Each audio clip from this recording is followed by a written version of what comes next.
Muy buenas noches, señores. Bienvenidos. Bendito Señor, gracias. Gracias porque tu misericordia es eterna, porque nos permite, Señor, continuar con la lectura de tu palabra. Nos diste un día tranquilo, Señor, con gozo, con paz, con la paz espiritual que tú has puesto en nuestro corazón. Las tribulaciones, penas y problemas, Señor, son parte de esta vida y que tú permites y que siempre estás en control de cada uno de ellas. Perdónanos, Señor, porque a veces queremos seguir nuestros deseos, cuando sabemos que lo mejor que podemos hacer es cumplir tu voluntad y agradecer por todo lo que nos das diariamente. Bendito eres, Señor, por siempre y siempre. Amén. Muy buenas noches, señores. Bienvenidos. Comenzamos con la reflexión que hace nuestro hermano Raimundo acerca del versículo del día de hoy, que fue del Evangelio de Juan, capítulo 1, versículo 29, y que escrito está: el siguiente día vio Juan a Jesús que venía a él, y dijo: He aquí el Cordero de Dios que quita el pecado del mundo. ¿A dónde nos lleva la lectura de la verdad absoluta?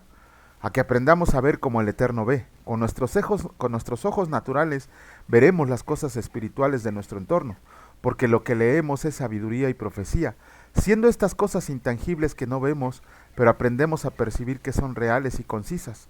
Además están al alcance de todos los que con diligencia y entusiasmo hacemos la comunión diaria, y en este acercamiento asertivamente creemos que Jesús es el Cordero de Dios. Por lo tanto, a gran voz con adoración y cánticos nuevos, comprendemos que lo que escrito está es verdad.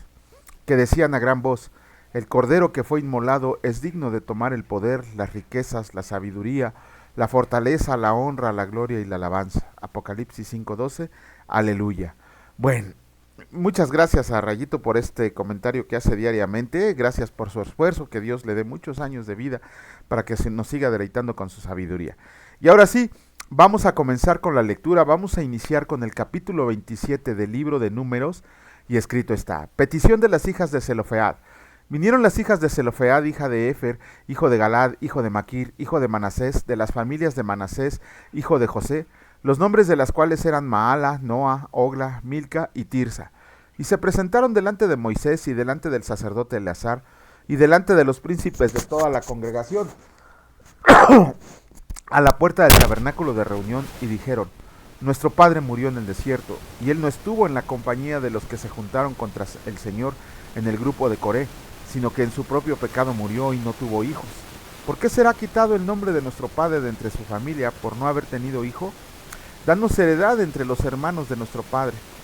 Y Moisés llevó su causa delante del Señor, y el Señor respondió a Moisés, diciendo: bien dicen las hijas de Zelofead, les darás la posesión de una heredad entre los hermanos de su padre, y traspasarás la heredad de su padre a ellas, y a los hijos de Israel hablarás diciendo: cuando alguno muera sin hijos, traspasarán su herencia a su hija.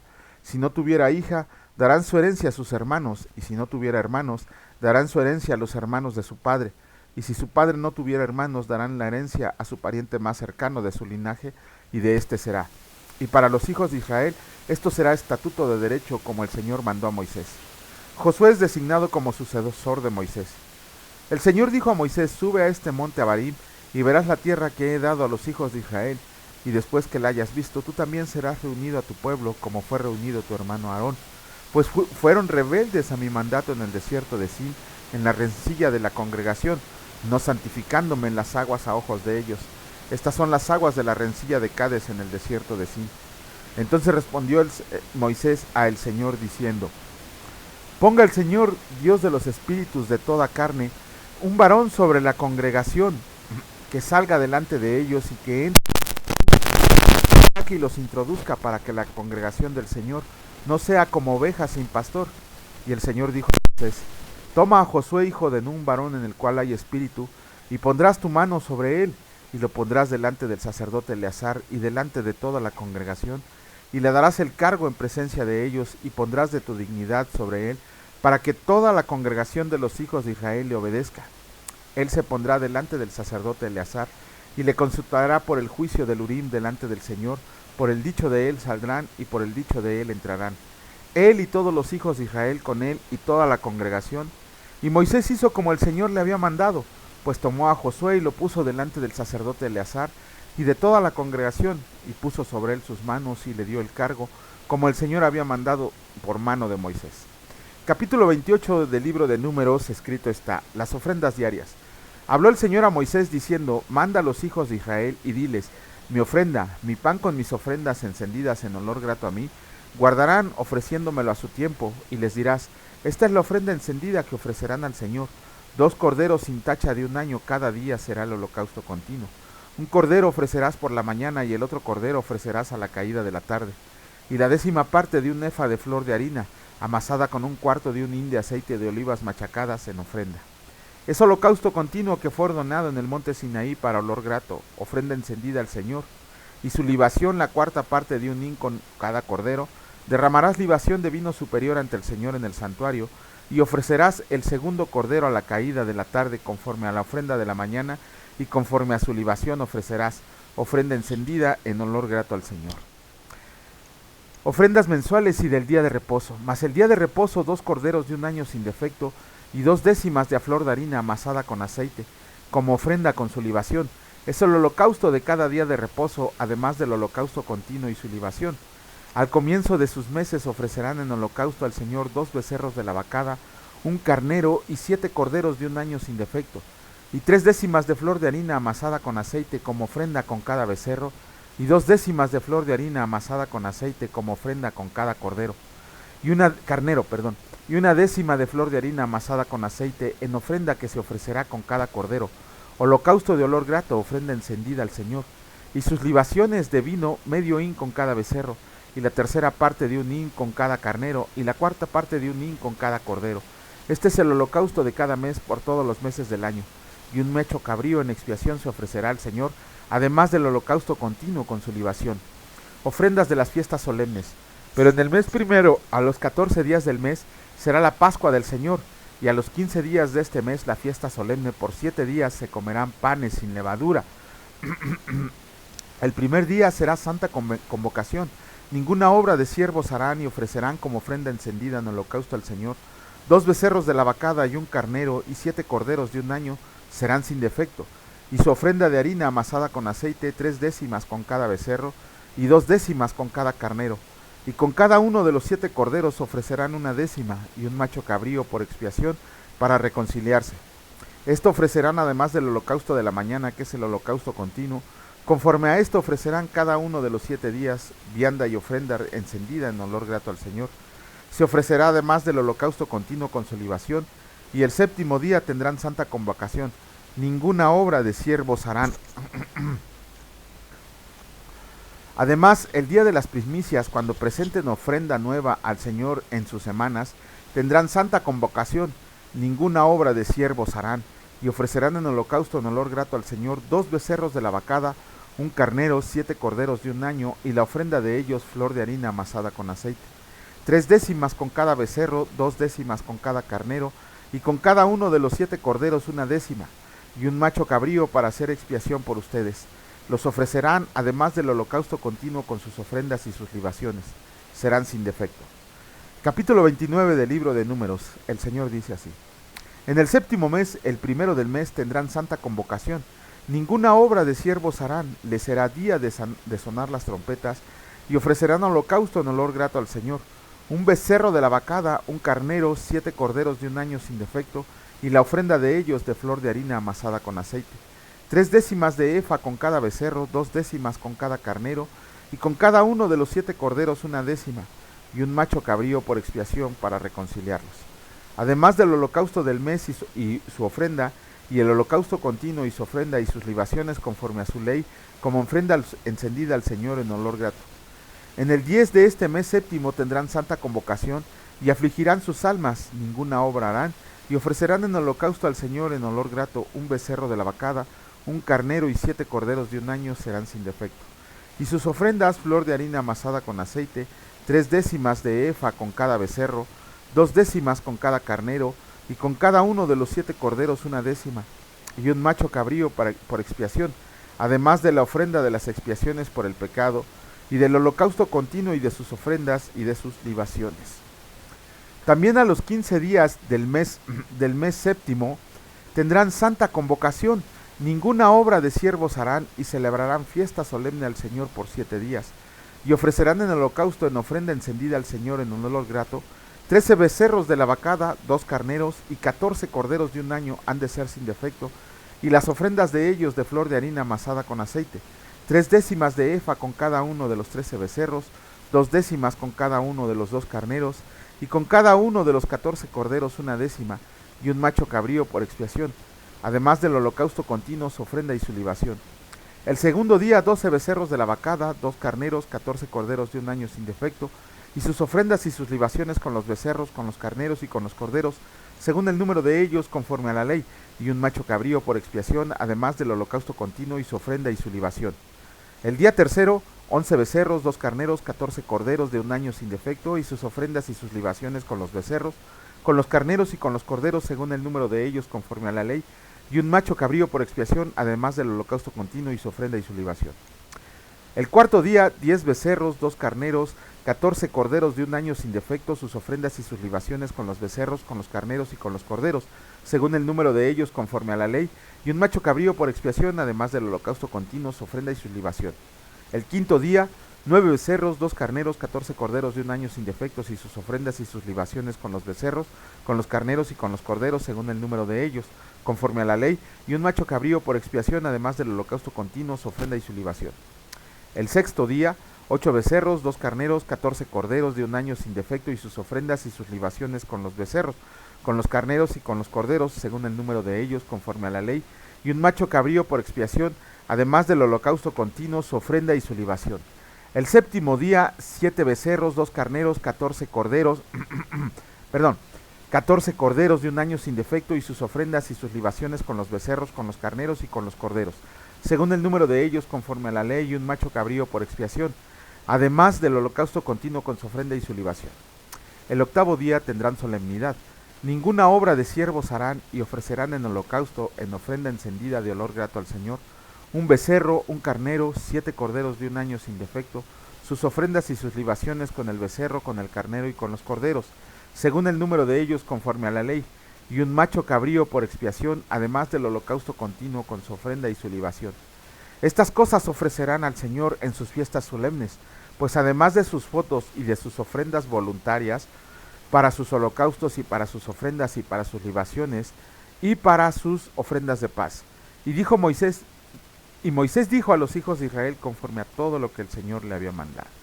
Bueno, de nueva cuenta en este libro de Números se nos está enseñando más y más ofrendas que el Señor pedía. De hecho, requería ofrendas diarias, tanto en la mañana como en la tarde, pero instrucciones bien precisas nos daba el Señor. En las fiestas solemnes también decía hasta el séptimo día y octavo día qué era lo que se tenía que preparar para Él. Dios es un Dios de orden, no un Dios de confusión. Por eso todo lo que nos los pide con el orden que debe de ser, y además conforme a Él le agrada, no conforme a nuestros corazones. Y aquí vemos que a Moisés ya se le profetizó su muerte, que no iba a entrar a la tierra prometida, a Canaán, y que por eso tenía que designar un sucesor. Y vemos que designa como sucesor a Josué, hijo de Nun, que antes se llamaba Oseas, pero le cambiaron el nombre a Josué, que tiene que ver con el nombre de Yahvé. Bueno, él va a ser el encargado más adelante. De hecho, tiene un libro propio. Uno de los personajes que más deberíamos de estudiar, junto con José y otros más, pero Josué es un personaje que deberíamos de estudiar muy a fondo. Es un arquetipo de Cristo, es un hombre obediente, es un hombre sin miedo. Deberíamos de estudiar su vida. Ahora que leamos su libro, el libro de Josué, pues nos vamos a enterar de muchas cosas que nos dejó como gran enseñanza. Pero bueno, ahora sí, vamos a continuar con la lectura. Vamos a leer el capítulo 17 del libro de los Hechos, y escrito está: el alboroto en Tesalónica. Pasando por Anfípolis y Apolonia, llegaron a Tesalónica, donde había una sinagoga de los judíos, y Pablo, como acostumbraba, fue a ellos, y por 3 días de reposo discutió con ellos, declarando y exponiendo por medio de las Escrituras que era necesario que el Cristo padeciera y resucitara de los muertos, y que Jesús, a quien yo les anuncio, decía él es el Cristo. Y algunos de ellos creyeron y se juntaron con Pablo y con Silas, y de los griegos piadosos gran número, y mujeres nobles no pocas. Entonces los judíos que no creían, teniendo celos, tomaron consigo algunos ociosos hombres malos, y juntando una turba alborotaron la ciudad, y asaltando la casa de Jasón, procuraban sacarlos al pueblo. Pero no hallándolos, trajeron a Jasón y algunos hermanos ante las autoridades de la ciudad, gritando: estos que trastornan el mundo entero también han venido acá, a los cuales Jasón ha recibido. Y todos estos contravienen los decretos de César, diciendo que hay otro rey, Jesús. Y alborotaron al pueblo y a las autoridades de la ciudad, oyendo estas cosas, pero obtenida fianza de Jasón y de los demás, los soltaron. Pablo y Silas en Berea. Inmediatamente los hermanos enviaron de noche a Pablo y a Silas hasta Berea, y ellos, habiendo llegado, entraron en la sinagoga de los judíos. Y estos eran más nobles que los que estaban en Tesalónica, pues recibieron las palabras con toda solicitud, escudriñando cada día las escrituras para ver si estas cosas eran así. Así que creyeron muchos de ellos y mujeres griegas de distinción y no pocos hombres. Cuando los judíos de Tesalónica supieron que también en Berea era anunciada la palabra de Dios por Pablo, fueron allá y también alborotaron a las multitudes. Pero inmediatamente los hermanos enviaron a Pablo que fuera hacia el mar, y Silas y Timoteo se quedaron ahí, y los que se habían encargado de conducir a Pablo le llevaron a Atenas, y habiendo recibido orden para Silas y Timoteo de que vinieran a él lo más pronto que pudieran, salieron. Pablo en Atenas. Mientras Pablo los esperaba en Atenas, su espíritu se enardecía viendo la ciudad entregada a la idolatría. Así que discutía en la sinagoga con los judíos y piadosos, y en la plaza cada día con los que concurrían. Y algunos filósofos de los epicúreos y de los estoicos disputaban con él, y unos decían, ¿qué querrá decir este palabrero? Y otros, parece que es predicador de nuevos dioses, porque les predicaba el evangelio de Jesús y de la resurrección. Y tomándole le trajeron al Areópago, diciendo, ¿podremos saber qué es esta nueva enseñanza de que hablas? Pues traes a nuestros oídos cosas extrañas. Queremos pues saber qué quiere decir esto, porque todos los atenienses y los extranjeros residentes en ninguna otra cosa se interesaban, sino en decir y en oír algo nuevo. Entonces Pablo, puesto en pie en medio de la Areópago, dijo, estamos acá. Dijo, no es cierto, estamos por acá, ¿qué ando haciendo? Ya está, ahora sí. Entonces Pablo, puesto en pie en medio del Areópago, dijo, varones atenienses, en todo observo que son muy religiosos, porque pasando y mirando sus santuarios, hallé también un altar en el cual estaba esta inscripción, al Dios no conocido, al que ustedes adoran, pues sin conocerlo es a quien yo les anuncio, el Dios que hizo el mundo y todas las cosas que en él hay, siendo Señor del cielo y de la tierra, no habita en templos hechos de manos humanas, ni es honrado por manos de hombres, como si necesitara de algo, pues él es quien da a todos vida y aliento, y todas las cosas, y de una sangre ha hecho todo el linaje de los hombres, para que habiten sobre toda la faz de la tierra, y les ha prefijado el orden de los tiempos y los límites de su habitación, para que busquen a Dios, si en alguna manera palpando pueden hallarlo, aunque ciertamente no está lejos de cada uno de nosotros, porque en él vivimos y nos movemos y somos, como algunos de sus propios poetas también han dicho, porque el linaje suyo somos. Siendo pues linaje de Dios, no debemos pensar que la divinidad sea semejante a oro, o plata, o piedra, escultura de arte, o de imaginación de hombres. Pero Dios, habiendo pasado por alto los tiempos de esta ignorancia, ahora manda a todos los hombres en todo lugar que se arrepientan, por cuanto ha establecido un día en el cual juzgará al mundo con justicia, por aquel varón a quien designó, dando fe a todos con haberlo levantado de los muertos. Pero cuando oyeron lo de la resurrección de los muertos, unos se burlaban y otros decían, ya te oiremos acerca de esto otra vez. Y así Pablo salió en medio de ellos, mas algunos creyeron, juntándose con él, entre los cuales estaba Dionisio el Areopagita, una mujer llamada Damaris, y otros con ellos. Pablo en el inicio de su segundo viaje misionero, vimos que otra vez estuvo a punto de ser apedreado en, ¿cómo se llama esta ciudad? En Tesalónica. Estuvo a punto de ser apedreado de nueva cuenta a Pablo y se salvó por la oportuna intervención de los hermanos. Pero aquí lo interesante de dos cosas que tenemos que ver. ¿Dónde lo dice? ¿En qué ciudad fue? Berea, perdón, ando medio ido de la cabecita un poquito por muchas cosas que tengo.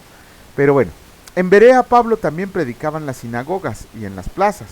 Y a diferencia de los demás judíos que se había encontrado en las demás ciudades, los de Berea eran estudiosos y no se conformaban con que Pablo les dijera o que escucharan las palabras de Pablo hablando de Jesucristo, sino que ellos, en vez de recriminarle primero a Pablo, o en vez de empezar a enojarse, o en vez de hacer cualquier otra tontería, decidían ir a las escrituras para ver si lo que les estaba diciendo Pablo era lo correcto. Y la palabra dice que escudriñando las escrituras muchos de ellos creyeron. Ese ejemplo lo deberíamos de tener nosotros cuando vamos a la congregación. De hecho, ni siquiera es un ejemplo, es una obligación que debemos de tener cuando vayamos a la congregación, y con horror, de veras, con horror, con enojo, con ira, veo cómo hay pastores que se suben sin Biblia en la mano. Ajá, o que nada más la llevan de adorno porque nunca la abren ni les leen un versículo.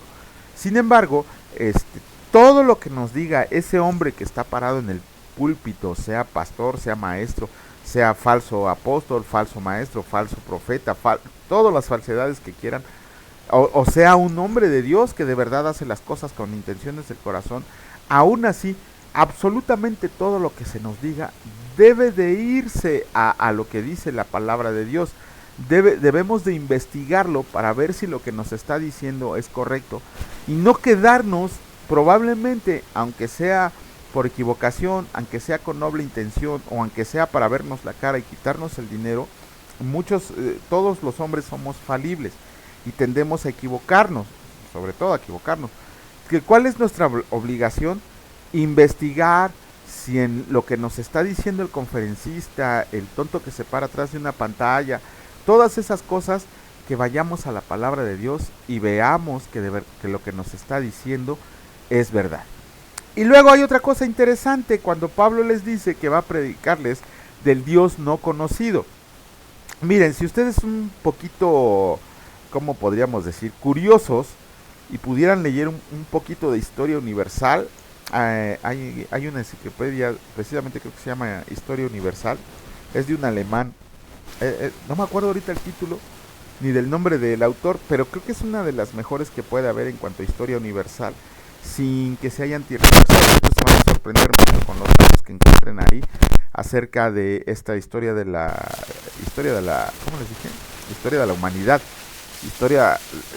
no recuerdo, se me fue, perdón, les digo que traigo muchas cosas en la cabeza, pero el chiste es que leyendo a él y leyendo más, un poco más, vamos a ver que en todas las culturas, siempre hay un Dios como que es el Dios de dioses, el mero chipocles de todos los dioses, ¿no? El que nadie puede llegar a él. Hasta en los cómics, por increíble que parezca, hay entidades que no se ven, que nunca salen, sin embargo saben todos que es lo máximo, que encima de él no hay absolutamente nada. Así estaban los atenienses, porque ellos tenían una piedra. De hecho, en el inicio de este video pueden ver la piedra. Esa es la piedra que tenían los atenienses. Era un altar dedicado al Dios no conocido o al Dios desconocido. Ajá, ellos la tenían porque no sabían el nombre, y Pablo llega y les dice: pues el Dios desconocido que ustedes veneran es el creador absolutamente de todo, es el Dios de dioses. Él les fue a hablar del verdadero Dios, el verdadero Dios vivo y verdadero. Y Pablo dice muy claramente: ni oro, ni plata, ni piedra, ni esculturas, ni imágenes pueden equipararse a la grandeza y magnificencia de nuestro Señor, pero hay quien no lo comprende. Entonces, ahí Pablo les predica de este Dios no conocido. Y como les comentaba hace rato, por increíble que parezca, todas las culturas tienen algo así. De hecho, Nezahualcóyotl, el rey poeta de aquí de México antes de la conquista, él le decían el rey poeta, el coyote hambriento, porque y compuso muchos poemas, disertó. Hagan de cuenta que era el Salomón mexicano, ¿no? Nezahualcóyotl. Nezahualcóyotl escribió un poema al Dios desconocido, reconociendo que encima de toda la maraña de dioses que tenían, había un Dios que era superior a todos ellos, que era el creador de todo, hasta de los mismos dioses que tenían. De hecho, ya no recuerdo qué dice en la lectura, pero en la lectura creo que Nezahualcóyotl le pide perdón por sacrificar animales y le prometió no hacerlo más. Ese poema sí debe de estar en internet, búsquenlo, al Dios desconocido de Nezahualcóyotl. Ajá, entonces, por ahí también dice un refrán popular: el que no conoce a Dios, a cualquier barbón se le hinca. tenemos que tener cuidado a qué Dios estamos adorando. Si estamos adorando al Dios que nos presentaron en una iglesia, al Dios que han dibujado, al Dios que han esculpido, al Dios que no es verdadero, o si estamos leyendo, conociendo al Señor de la Biblia, que es el único vivo Dios verdadero. Entonces, pues vamos a hacer un dato técnico, perdón, un dato técnico. Se me olvidaba que este grupo de filósofos que eran los epicúreos y los qué, epicúreos y estoicos. Los epicúreos consideraban que todo conocimiento, toda felicidad se hallaba en buscar los placeres de la vida. Y por el lado contrario, los estoicos negaban toda emoción o toda satisfacción, y que solamente por medio de eso se podía alcanzar la sabiduría en la vida. De hecho, en el último párrafo podemos leer una burla que le hacen estos filósofos a Pablo cuando les habla de la resurrección de los muertos. Cuando estos filósofos le dicen, ya te oiremos acerca de esto otra vez, se estaban burlando de Pablo. Si se toman la molestia de leer entre líneas, se van a dar cuenta que se estaban burlando de la resurrección y de Pablo. Pero bueno, bendito Señor y Dios Padre Todopoderoso, tu amor nos cubra siempre, tu gozo, tu paz, tu alegría infinita, Señor, nos cobija y nos proteja en todo lugar donde andemos. Gracias, Señor, porque sabemos que tu rostro resplandece sobre cada uno de nosotros, que guías nuestro camino, nuestras obras, nuestros pasos a hacer lo correcto. Perdónanos, Señor, porque a veces nos desviamos de hacer lo que a ti te agrada, y ahí luego andamos quejándonos por saber que nos apartamos de tu bendición. Disciplínanos cuando sea necesario, Señor. Danos la entereza, la fuerza de carácter para saber que eres tú el que está permitiendo todo, pero sobre todo, Señor, sabemos que saldremos adelante porque tú vas peleando todas nuestras batallas. Bendito sea, Señor, en el precioso nombre de mi Señor y Salvador Cristo Jesús, por siempre y para siempre. Amén. Gracias y paz a todos ustedes, señores y señoritas y señoras, por ver estos videos. Regálenos un like, compartan el video y vamos a seguir adelante hasta que el Señor lo permita. Que Dios los bendiga, descansen y si Dios lo permite nos vemos el día de mañana. Hasta luego.